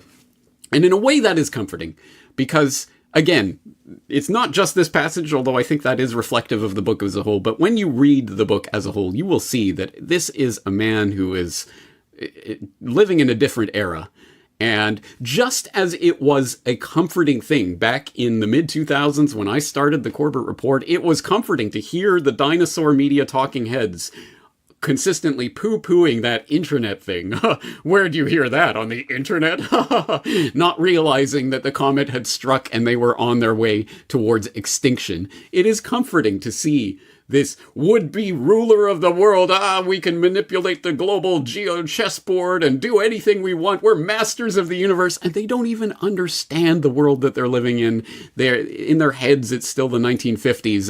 And teaching people about civics and getting them to read the New York Times every day will make everything 1950s again. Total out to lunch, Fruit Loops, just total wingnut craziness, just absolutely out of touch. And again, as I say, that's in a way comforting, because it shows that Richard Haass and his ilk may like to think that they control the world, but they're just a bunch of fuddy-duddies who truly do not understand what's happening. Unfortunately, I don't think Richard Haass really runs anything. I think the actual technocrats who really do micromanage the implementation of the New World Order are unfortunately more in touch with reality than the Haasses of the world, who are convenient super gophers for mouthpieces, essentially, for the technocrats and their agenda. And probably, honestly, probably not part of that inner circle that forms the real heart of the Council on Foreign Relations and associated roundtable institutions that I've talked about many times on this podcast. Rings within rings, of course, being the primary citation for that. And I will direct you back to the, G. Edward Griffin lecture on that, as well as some of the other work that I've done on that concept. I don't think Richard Haass is in the inner society of the elect, or whatever they're calling themselves these days. I think he's just the convenient mouthpiece, or has been. But as I say, he's the outgoing CFR president. I believe in June he's handing over the reins to the next generation of globalist leadership. Anyway, so in a way it's good that they're so out of touch and do not understand what's happening and think that writing a book called the Bill of Obligations about things that you should be obligated to do, and you'll all enjoy this, you'll demand it, you'll want it hardwired into the Constitution, right, guys? It's, as I say, it's kind of comforting to know that someone that out of touch is in charge of this. But of course, the dark shadow of that comfort is the fear that these crazies, these out of touch lunatics, will destroy the world on their way out the door as they shuffle off this mortal coil. That's always the looming threat. Anyway, I guess to sum all of this up, I'm going to give this book 0 out of 10. Let's go -1 out of 10. Would not recommend, even to my worst enemy. Hey, as I say, I'm not dissuading anyone from reading anything. Read it for yourself. Maybe you'll get something of value out of it. If you have found anything of value in any of the extensive bits that we've read here today, then go for it. Again, don't pay him to read this, but anyway, sure, read it for yourself, but I don't think you're going to get anything out of it, even from the angle of listening to the enemy, finding out the propaganda. Again, I think Haass is so far out of touch that it shows that he is certainly not in the driver's seat of this global transformation agenda that is rolling out right now. Anyway, so take this for what it's worth. I think it's an interesting exploration, an interesting exercise to dissect this propaganda from time to time. And that's what I'm here to do. So if you are along for the ride, thank you very much. As always, this media is brought to you by you. No sponsors, no ads, no sales pitch. All I got is, if you like the work and you want to see more of it, please support it. CorbettReport.com/members. On that note, I am James Corbett of the Corbett Report. Looking forward to talking to you again in the near future.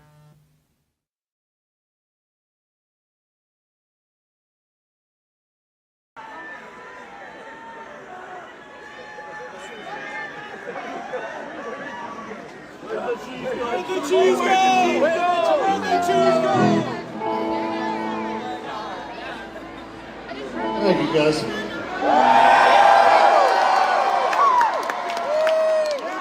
I'll do a love song with White Pepper.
love some? Sure,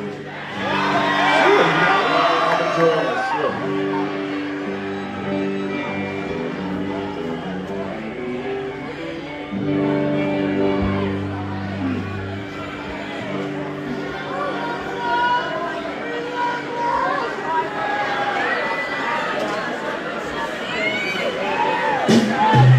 She came back from the stand,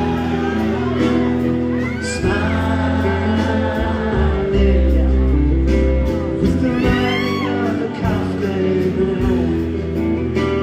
and a bunny in a can, slipping and sliding. You feel yourself asking why, but you want me to try. Squeezing your wrist and she's pulling you closer.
my spine, mommy, wanna see my spine. It's gonna hurt again, mommy, much worse than last time. Am I gonna see right, mommy? Am I gonna die? It really hurts, mommy. Am I gonna die?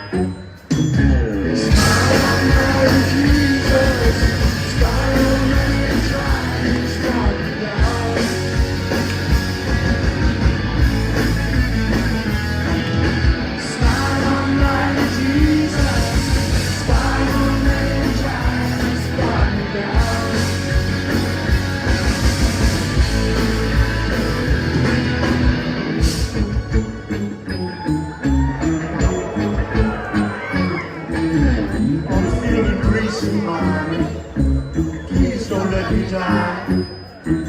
Sticky down, sweetie, mommy. Please don't let me die. Am I gonna see God, mommy? Am I gonna die? It really hurts, mommy.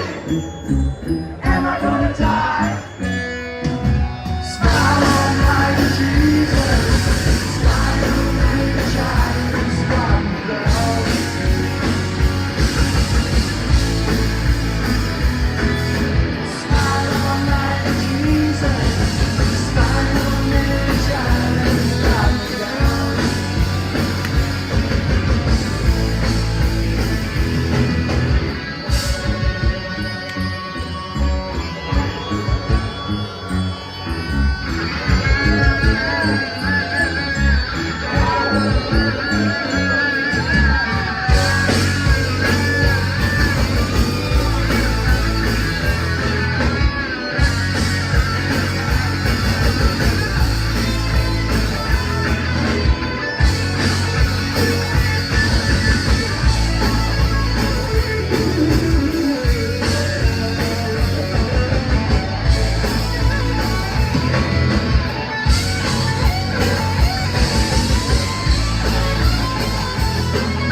right. That's some megacorp shit right there.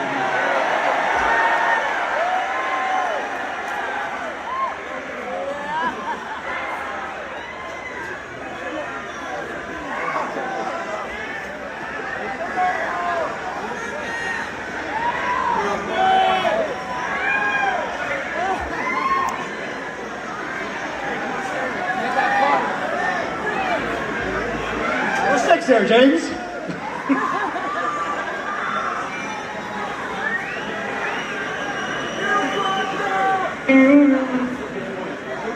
Argus!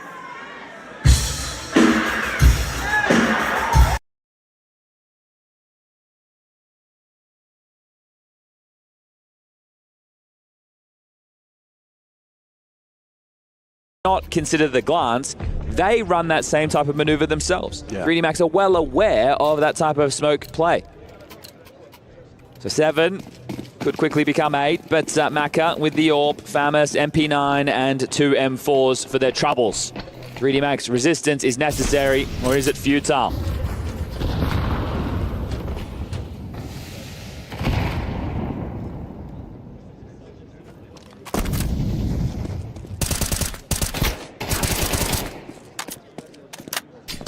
Mongol stars trek to yard. Couple of heat-seeking missiles there.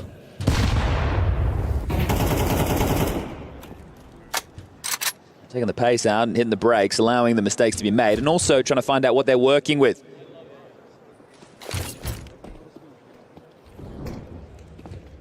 Main and Locker smoke deployed, limiting the options. Yeah, flash behind blue has Lucky on high alert. There's a lot of CTs here, and that's exactly what 3D Max needed. Mongols collapse. So it's 2 rounds where they've been able to find these incisions, either jarring from main or swooping together. There's a lot of gaps, and I think they've identified that Mongols aren't looking for those gaps. They're just ready to play together. I feel like Mac is holding for this. It's about time. Oh, I was gonna say, it's about time Maka avoided the Secret Service. Instead, a servant's death with empty hands. And they'll take this round, and right now with 30 seconds left, it's going to be tough to see this 2v4 were into action. Anten is joining this. So they try and go down the vent again. Well, with Gravity top hard and a dink onto Senzu, I don't think so. Yeah, that Famas dangerous. Gravity's pissed. Jumps in, he wants to get this one done.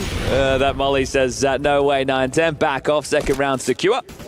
They, cheeky. And they should be able to get that AWP back from the heavens. You can see Lucky darting over to grab that one now as got a couple of AKs, the AWP, and can go again. So round by round, they need to give themselves something to work with. At this point, 5 is the best they can boast, but they're going to need to win. All of them. Yeah, and the thing is as well, because of these saves and the residual cash that Mongols have from how easy some of these rounds have been, they have at least 2 more buys available, and there's only 3 rounds left to play. Yeah.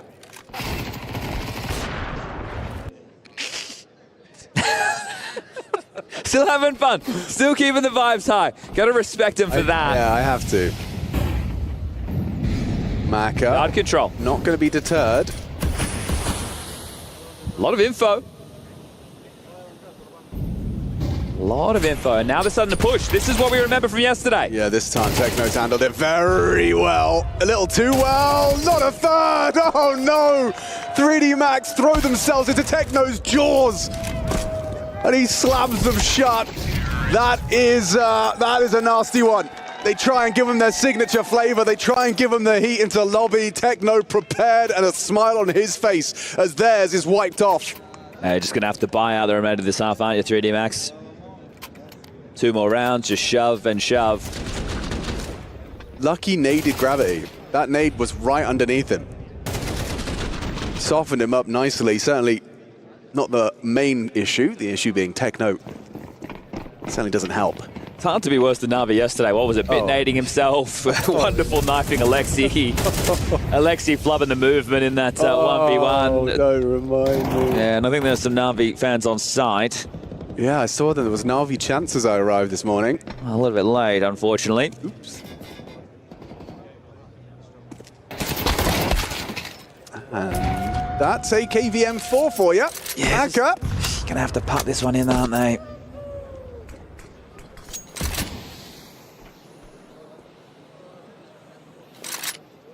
It's tough to watch, but it is great for the Mongols. Oh, absolutely. I mean, their pedigree on display here. Especially when you remember just how unique of a flavor Inferno had. Yes, indeed. That was a very fun match to watch. This man's Deagle. Yes. Yeah, phenomenal. There's been some missed utility, I think, coming out of the Mongols. Oh, not going to miss that one. No, they nearly lined up for the craziest of collaterals. Oh, body. A little bit of a window to work with. Not aware that it's such a runway. Senzu's relayed that info. Has his exit held. Lucky only the one, and now they know where you are. And Blitz, he's in a hurry. Runs at him. Doesn't matter. Senzu's up the ladder. Just wanted to allow that avenue. Coach, arms crossed, not a smile on his face because this one is spelling disaster. CT side meta currently, nuke. CT start for 3D Max after winning the knife, and dear oh dear, my oh my. Man oh man, it is only 3 rounds available now as this one is going down the gurgler. Everyone's having a great I'm glad everyone's having fun. It's a video game after all. Yeah, just you know, millions of dollars at stake, but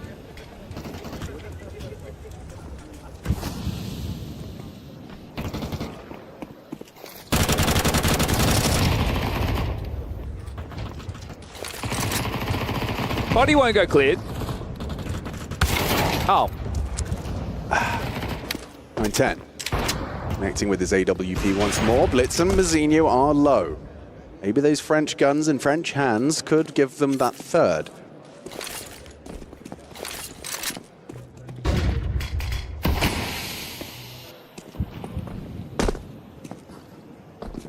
I always get excited when I see gravity near a smoke, so... Yes, exactly. Go pipe through at any moment, a multi-kill, some crazy chaos. And I do know they are heading down towards B. So down secret, they slip as a pack. The Mongols, rolling in numbers, will have to get past 2. Lucky alongside of Maka.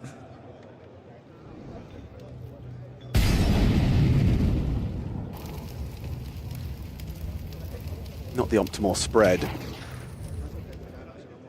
Maka allowed to stay in that corner. Senzu close to the wall. He's going to be peeking in procedurally. He was the healthiest member. Maka could have the double here. Even the triple. Yep. Blitz goes down. Techno in the clutch. Fakes it out. Not falling for it this time. They want this round. They want it bad. Exercise secures it. It's only 3 for 3D Max. They are on death's door. Elimination calling. This quarterfinal could come to a close quick.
from 3D Max, the likes of which we haven't seen from them in the past. This is, however, I think is asking a little too much. Maka makes a move, breaks his legs, but break the neck of 910.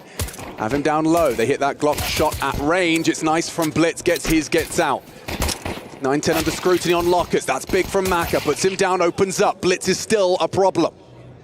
Down on these secret stairs, lucky double swing and a good headshot. P250 finally brings down Blitz. Okay, and they have the ramp control as well, so it's all up to Mazinho here. Yeah, he's got a lot to do. Bomb, and that is a nice shot. Takes down body, here's the push on control. Maka does step up, and it's Lucky that puts the cherry on top. Okay, as far as necessity goes, that one was 4-9. And if you consider the last round of the half going into the first of this one, that's the first consecutive rounds that 3D Max have been able to post on nukes. So that's a great sign. Now they need to get past the force. If you go back to Ancient, where this series started, it was 10-2. The Mongols won the second half pistol, 11-2, and then lost the force, and then they mounted a bit of a comeback to give them a Jacob Pim-Vinicky cosmetic comeback of 13-9. I'm sure Mongols know it can get out of control and do not want to allow that to happen again, but by going in with this force, they are allowing the gap to close if they cannot convert with lesser guns. Direct from body, love it. Opportunity on Mongols on this force bite. Yeah, it's, just looking at 3D Max's approach on these pistol rounds, it's been such a scatter shot. It's like, all right, let's go everywhere and win our fights. And if we do that, we'll win the round. It's like, yeah, I guess. And it worked. It does. Oh, nice shot. Clotheslines gravity. He knows he's potentially going to get walked on here. Will swing through again. Spots the head. Oh, he nearly had him. Body brings him down. Avenges his fallen comrade in gravity. And they seize control. Mazinho wants lobby. Yeah, he's got good timing on this. Yeah, Lucky just leaving hut now. He hears that. This does not look easy for him. Bounces the molly off his face, and Maka and Lucky secure it. Okay, I think right now if you're Senzu and you blitz, you should hold on to this. You probably are going to want to try and find an incision, see if you can find a rifle, but give yourself something to work with into the next. Lads, if a kill comes your way, fine. But you know if you overplay your hand right now that you will be allowing 3D Max back in because you'll have no resistance into the next. At least try and apply a bit of friction. So right now, what was a 9-3 is about to become a 9-5 and likely a 9-6. That's luxury work hours, but real problem for the Mongols because that first rifle round is going to determine how close this game will really get.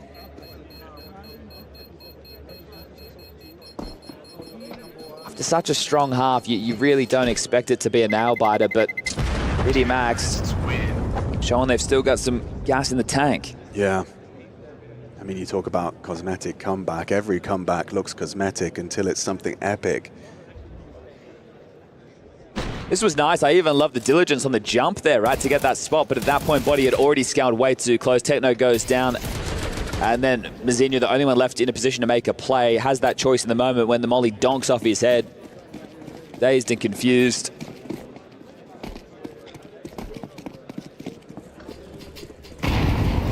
Casey, yeah, like back it. 10. Well, vent drop as Straight well. down the vent. Yeah, gets out. Gets down. 3 down the vents. Relatively unscathed. We need a banger of a shot here, Mazinho. Yeah, not looking good, is it? Bomb's already passed. Given chances, obviously not easy shots at all. There's that Senzu UMP. Gets them a Galil on the floor. Okay. Lucky's position noted, and yeah, he's going to clean house. A shot eventually. This is a kill for 910. At least it was. It's not. Yeah, he's going to wonder how that frag didn't come through. Lucky namesake and all that. 3 kills for him within the round. Okay, now we get into the guns. 910 made sure that he didn't overinvest in the previous 2, so with the loss bonus, able to bring out the AWP immediately. So righting the wrongs of the first half of play. Just a 3-round gap, and again, it can close oh so quickly. You lose this launch, the Mazinho space mission as gravity defies it. Here we go. Fast again. Making his move. Exercise. Oh, he's a dead man. Blitz happy to receive the pace, and so is Senzu. 3D Max just run into a brick down wall. the vent, though. Yeah, congrats, you got the bomb. You get the plant, you'll get a buy. But Mongols, they seal this one flawlessly. Well, they gave pace a go, and I think the consolation prize there of that plant, it does give them another chunky bite. Maybe you bring out the Maka AWP now. Body and exercise are a little bit lighter on. Body can go AK head armor, but I'm sure they'll need the smoke, so it's probably Galil's for both of them. And if you are going to bring out the AWP, I think you have to do something that's a little bit more standard. Now, in this scenario, do we see the smoke walls that were used to rumble Na'Vi yesterday? We go back to just a standard round, get the AWP oversight, set body up, try and give him some room. I would imagine they default to that type of decision making. Let's see.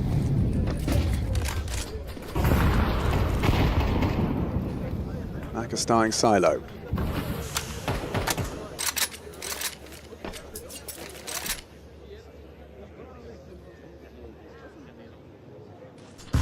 Lucky with the lurk smoke out the door at the same time as the smoke wall deployed. Okay, no exchanges. Wants to get in the vent, I do believe, having a tough time. Yeah, and noisy too. So it looks like he wants it to be intentional, or is at least telling us it was. That sound cue heard. Another smoke available to redeploy on Squeaky. Not pathing through. It looks like they want to do a late top split. So body to activate main. Another smoke will be counted. It's just the fact that they've got so many AKs on the CT side as well. 3. That was correlated with the run of form we saw on Mongols' CT side. Techno's, I thought he was about to get off top hut. He's about to be mollied. He will have to get off top hut.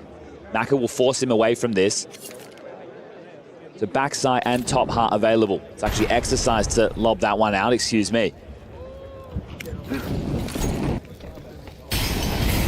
Dismounts.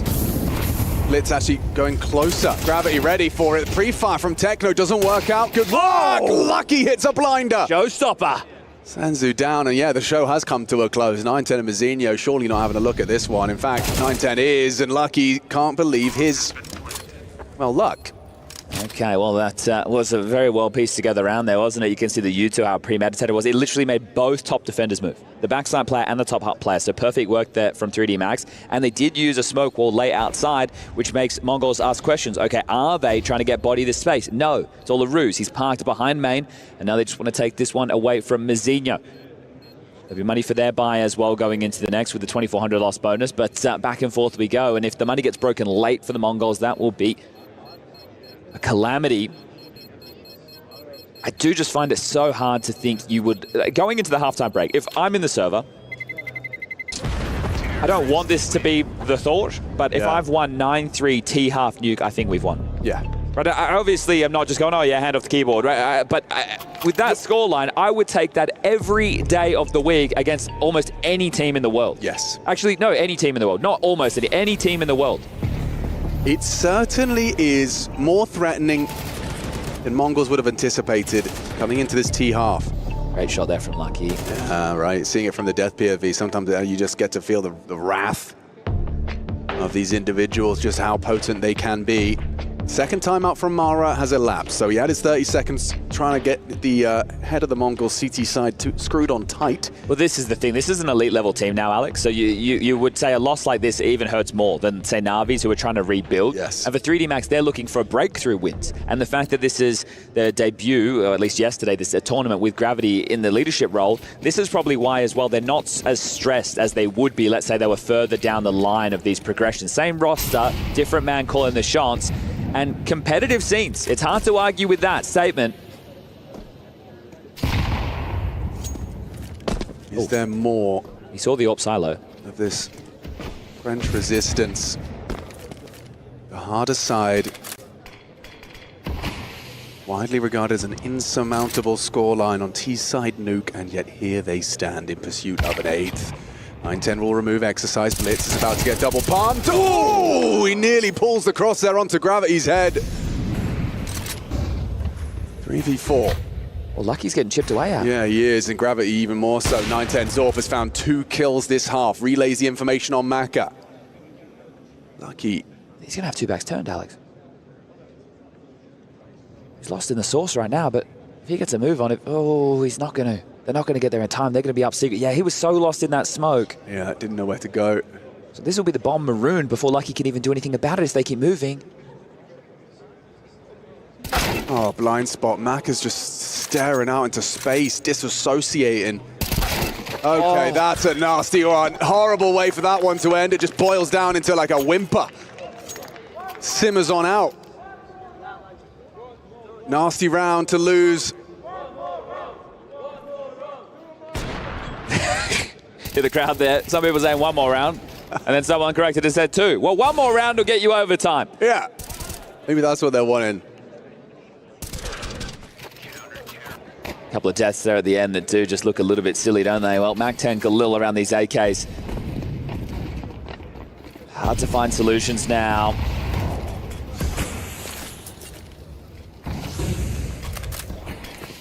Ramp hop potentially right now into Mazzinho. The flash lined up from Maka.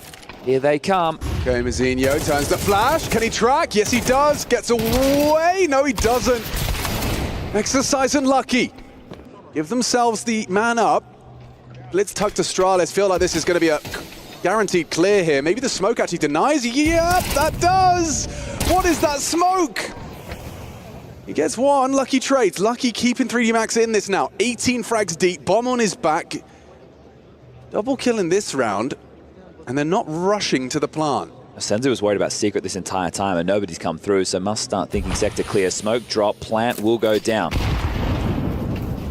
Doors open. Lucky spotted. Techno. That's spicy. Holding it down. Sprays 20 bullets into the smoke and it reveals the plant spot. Bomb did go down, though. What are you finding? Techno, all onto Senzu. He's done his part. Can Senzu do his? Was he saving? Rerouting, more options. Oh, the angles, the crossfire. This is going to be so hard to break. Got a kid at least. There's not going to be any time for this. No. Get out of there. Out of there. Oh, they pulled off another one. Wow, 3D Max, keep going, keep fighting. It's just these little moments, right? You get the pressure on Mazzinho at ramp. He gets the first, but he can't get away. He goes to jump on the railing. He sees if I jump up again, I'm a dead man. Has to fight for a second. Comms must be a bit all over the place because 9-10, he's trying to fight ramp as they're teaming out of the elbow position, but they're already scaling around the box. He gets shot in the side, and this is where it falls apart. So Mazzinho calling there out ramp, or look, in terms of the Mongols comms, I can't really speak to it, but then the committed because of the molly. 9-10 can't drop back, and ooh. He gets a second there. That's part of me wonders if he had, you know, you can't risk having the trigger discipline any further because the chances are someone's going to be doing a little wiggle of the mouse. Also, you have to worry about the potential for the radar to pick things up. What do they 4x3? They don't see you. The radar picks it up. You appear as a red dot. Here we go. We've got a chance for Lucky to do more. 2 players in front of him. They wallbang through. It's Mazzinho on the flank. Oh, they're going to go heaven and help. Yeah, they are. They're going straight towards the AWP. 9-10 can't believe his Lucky gets himself another quick flick into exercise. 3D Max, it's been going so well. And they try and turn up the heat, try and turn up the pace. What is this? 9-10, 9-10. Oh, no. Oh, no. Oh, no! 9-10 do him dirty, Mongolian style. In the smoke, barrel to the belly, it's 12. Such a number advantage. That was an audacious play immediately, but the fact he gets another in that situation, forget about it. Making a play to get them 12, one more round and a semi-final berth. Tyloo and Vitality watching on. That'll be our final match of the day coming up next. They'll know who their opponent He's like checking his keyboard's working. He's like, yep, okay, left click. And I'm sure Gravity's thinking the same.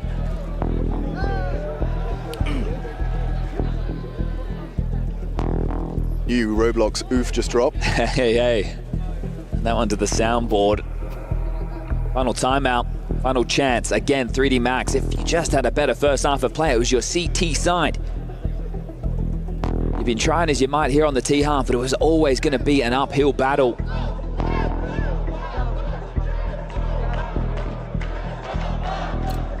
Cosmetic or Cosmic. 4 consecutive on the T side, and look what they're coming in with. 3D Max. Elimination is calling. And for Mongols, the semi-finals. Nade, exposed, tracked, body down, zipped up. The body bag did Mazzinho. Oh, they're blocking each other Yeah, there. that's Blitz and awkward, Senzu. actually. Senzu stepping on his leader's toes. Leads the gravity converting and actually clawing back that important kill. However, Mazinho's done well on ramp side. He says no one else home. It's going to be secret-centric. Smokes out the decon. And now he has the angle for the cross. Gravity going to make a move. I think he knows he has to. Orb on the line. They confirm his presence. Now here comes Gravity. Oh, he missed his shot. Mazinho down. Hang on a second. Exercise and Gravity making a case. They're heading back up ramp, and the rotation right now is very vent-centric. Techno, though, you're going to catch sound cues. He's hearing. Shh. Exercise loses the bomb. Techno hits it. Gravity, what can you do? Techno slips away, caught and plucked from the air as 3D Max are eliminated. It took all 3 maps, but the Mongols take the semi-final.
alone when we were under the covers.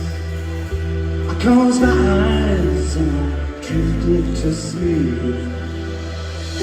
I dreamt about me maybe throwing a party, and just how great that would be. And they said we had the best time.